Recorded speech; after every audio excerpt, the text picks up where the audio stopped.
एक ओंकार सतनाम करता पुरख निर्भव निर्वैर अकाल मूरत अजूनी सैभं गुर प्रसाद। अंग 147वां। सलोक महला पहला मीन से गुरु नानक देव जी की रचना है। तुम्ही तुम्मा विस अक धतूरा निम फल मनमुख वस है तिस जिस्तु चित न आवही। हे प्रभु, जिस व्यक्ति के चित्त में तेरा स्मरण नहीं आता, जो तुझे याद नहीं रखता, उसके मन में और मुख में आख, धतूरा, नीम आदि कड़वे फल बसते हैं। मीन्स वह मन और मुख दोनों से कड़वाहट वाला भाव होता है। हम कहते हैं ना, कईयों को हम कहते हैं ना, जहर से भरा हुआ है। जो भी बोलता है कड़वा बोलता है, जो भी बोलता है, जब भी बोलता है किसी को दुख ही पहुंचाता है। क्यों? क्योंकि अंदर विकार इतने तेज हैं।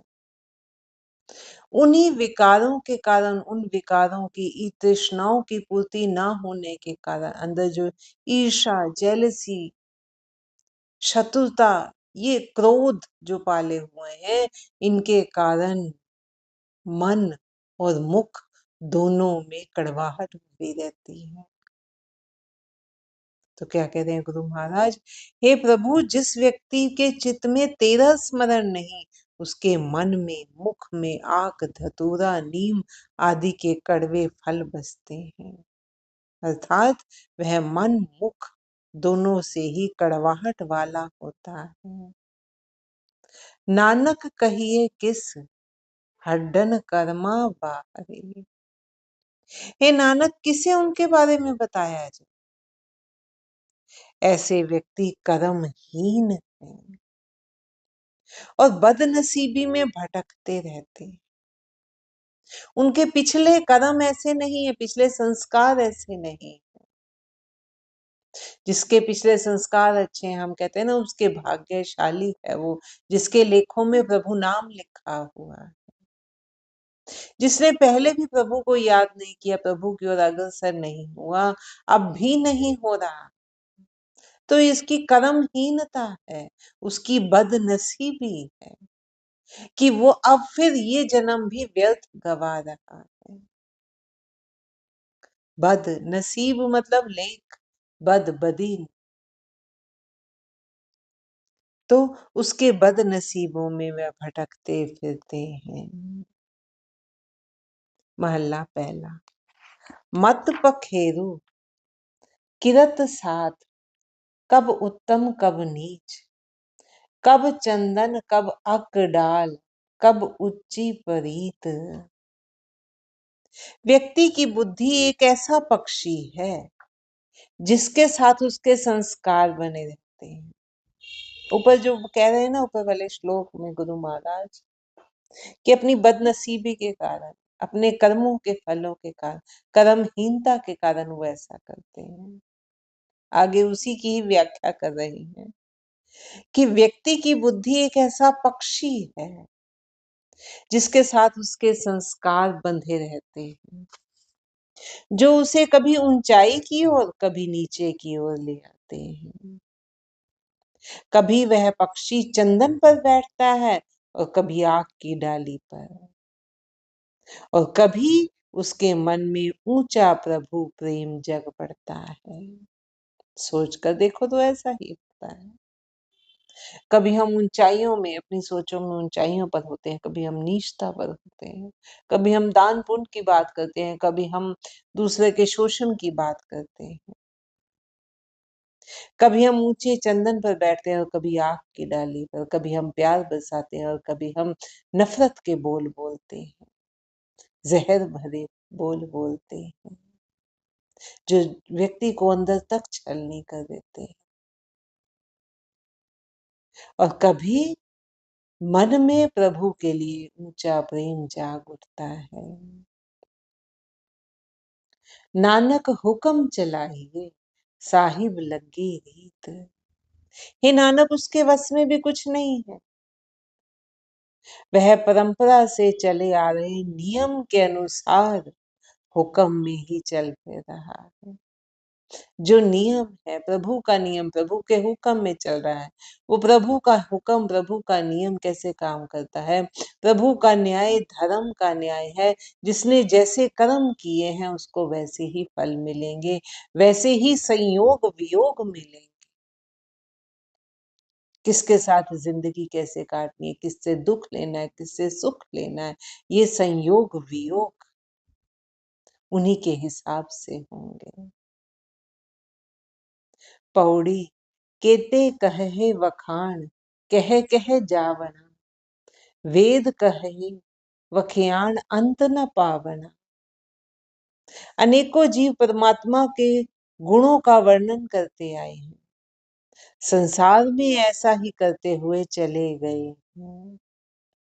वेद भी उसका बखान करते हैं और उसका अंत नहीं जान सके। वेद पुराण भी उस परमात्मा का बखान करते हैं, लेकिन उस प्रभु का अंत नहीं जान सके। पढ़िए नाही भेद बुझिए पावना। केवल पढ़ने मात्र से ही उस प्रभु के रहस्य को नहीं जाना जा सकता। उसको जानने के लिए तो गंभीरता से उसे बूझना पड़ता है, उसे समझना पड़ता है गंभीरता से। खट दर्शन के भेख किसे सच समावण, सच्चा पुरख अलख सबद सुहावना। षड दर्शन की विभिन्न वेशों और कर्म कांडों से भला कोई सत्य में लीन हो सका है? षट दर्शन की 6 प्रकार के सिद्धांत है, नियम बनाए गए। जितने भी संप्रदाय होते हैं उनमें लगभग 6, ये 6 कहते हैं ना, नियम बने हुए होते हैं।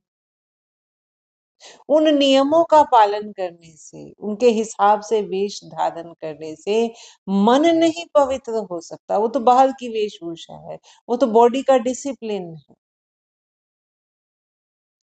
एक बॉडी को एक आदत पड़ गई है। कहते हैं ना कि जो काम हम रोज करते हैं वो बिना देखे, बिना आंखें बंद किए भी अपने आप हो जाते हैं। आंखें बंद है तो भी हम कर पाए। कहीं जाना है, कहीं एक रोज रूटीन का काम है, दिमाग उस टाइम अपने आप बता देता है। क्यों? क्योंकि वो मैकेनिकल वर्क है बॉडी का, आदत हो गई है शरीर को उसी रूटीन की। ऐसे ही जो छठ दर्शन के जो नियमों का पालन करते हैं वो बॉडी डिसिप्लिन कर रहे हैं, उससे मन नहीं शांत होता। मन शांत करने के लिए अंदर की यात्रा करनी पड़ेगी, मन को समझना पड़ेगा, मन से मन को जीतना पड़ेगा। छठ दर्शन के विभिन्न वेशों और कर्म कांडों से भला कोई सत्य में लीन हो सका है? नहीं हो सका है। वह सदा स्थिर रहने वाला प्रभु बेशक देखा नहीं जा सकता, परंतु उसे शब्द के माध्यम से उसके सौंदर्य को अनुभव किया जा सकता है।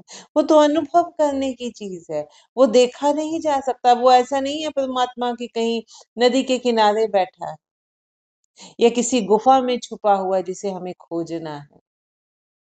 वो तो कण कण में विराजमान है, शरीर के हर सेल में उसकी शक्ति काम कर रही, सजीव निर्जीव दोनों के कण कण में वो व्याप्त है।